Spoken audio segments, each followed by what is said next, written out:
Puji Tuhan, kita kembali merenungkan firman Tuhan pada hari ini.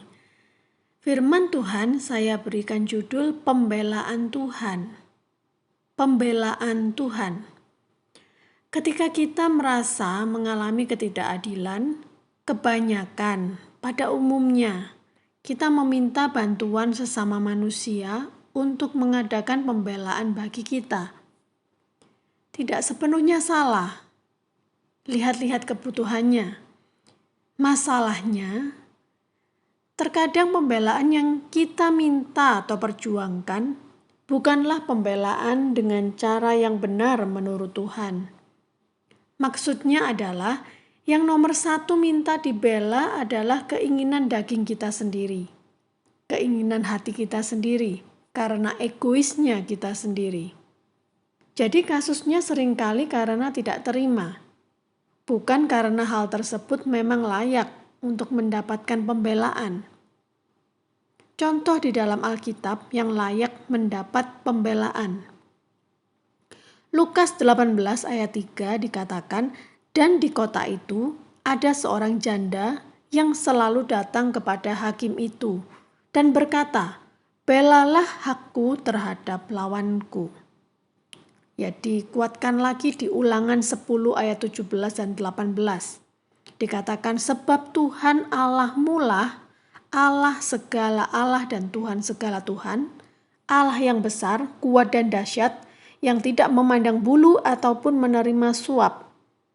Ayat 18, "Yang membela hak anak yatim dan janda, dan menunjukkan kasih-Nya kepada orang asing dengan memberikan kepadanya makanan dan pakaian."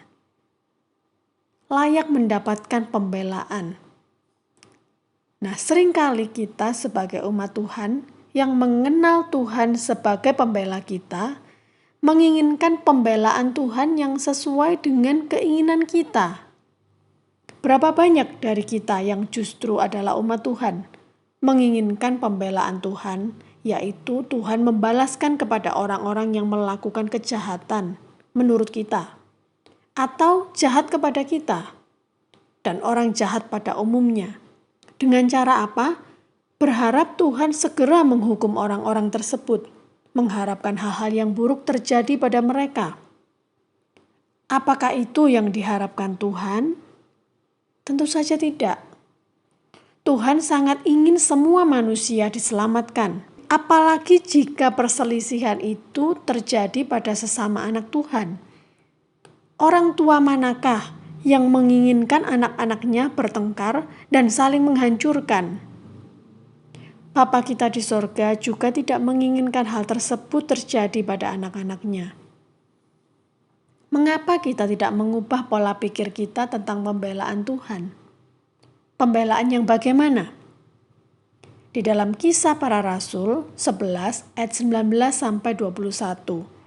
"Sementara itu banyak saudara-saudara telah tersebar karena penganiayaan yang timbul sesudah Stefanus dihukum mati." Ada penganiayaan. Mereka tersebar sampai ke Fenisia, Siprus, dan Antioquia. Namun mereka memberitakan Injil kepada orang Yahudi saja. Ayat 20, "Akan tetapi di antara mereka ada beberapa orang Siprus dan orang Kirene yang tiba di Antioquia dan berkata-kata juga kepada orang-orang Yunani dan memberitakan Injil bahwa Yesus adalah Tuhan." Ayat 21, "Dan tangan Tuhan menyertai mereka dan sejumlah besar orang menjadi percaya dan berbalik kepada Tuhan." Bentuk dari pembelaan Tuhan di dalam ayat ini adalah penyertaan Tuhan. Pembelaan manusia terbatas, mungkin hanya membantu kita bersembunyi atau menghindar. Pembelaan Tuhan adalah yang tidak bisa dikerjakan oleh kekuatan manusia.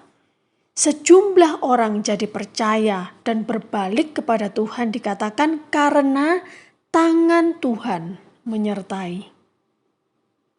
Mungkin hidup kita sedang dipersulit orang lain. Jika kita percaya kepada Tuhan, maka percayalah bahwa Tuhan akan menyertai kita.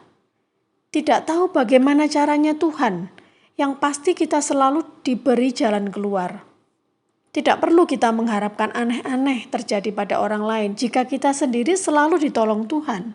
Selalu ada keajaiban, mujizat Tuhan dalam hidup kita yang tidak bisa kita dapatkan dengan kekuatan sendiri. Orang yang kerjaannya mempersulit orang lain, jangan khawatir, suatu saat akan kena sendiri karena perbuatannya sendiri juga. Nah, kita akan melihat contoh yang kedua di dalam Kisah Para Rasul 7 ayat 9-10. Karena iri hati, bapa-bapa leluhur kita menjual Yusuf ke tanah Mesir. Tetapi Allah, sekali lagi, menyertai dia. Yusuf dijual ke tanah Mesir, tetapi Allah menyertai dia. Dan melepaskannya dari segala penindasan, serta menganugerahkan kepadanya kasih karunia dan hikmat ketika ia menghadap Firaun, Raja Mesir. Firaun mengangkatnya menjadi kuasa atas tanah Mesir dan atas seluruh istananya. Pembelaan manusia, sekali lagi, mungkin sebatas bisa mengeluarkan Yusuf dari penjara. Hanya melepaskan Yusuf dari penjara. Tetapi pembelaan Tuhan lebih dahsyat daripada itu. Yusuf dijadikan penguasa di Mesir. Tuhan bisa atau sanggup mengadakan pembelaan dengan cara memberikan kita kemampuan khusus, hikmat, kepandaian, mengangkat kita, memberikan kita keberhasilan yang luar biasa, lebih daripada orang-orang yang sudah merugikan kita. Memang tidak selalu dengan harta kekayaan berlimpah, seperti yang dialami Yusuf, atau kita dijadikan bos atau atasan seperti Yusuf. Tapi Tuhan pasti mengangkat kita dengan caranya. Pembelaan Tuhan tidak terbatasi oleh apapun. Apapun yang diinginkan orang lain mungkin untuk menghancurkan hidup kita, pembelaan Tuhan tidak terbatasi oleh apapun. Sebaliknya, pembelaan dari manusia, dari diri kita sangat terbatas. Dan Tuhan sendiri juga mengajarkan kepada kita semua. Di dalam Lukas 6 ayat 27-28. Tetapi kepada kamu yang mendengarkan aku berkata, kasihilah musuhmu, berbuatlah baik kepada orang yang membenci kamu, mintalah berkat bagi orang yang mengutuk kamu, berdoalah bagi orang yang mencaci kamu.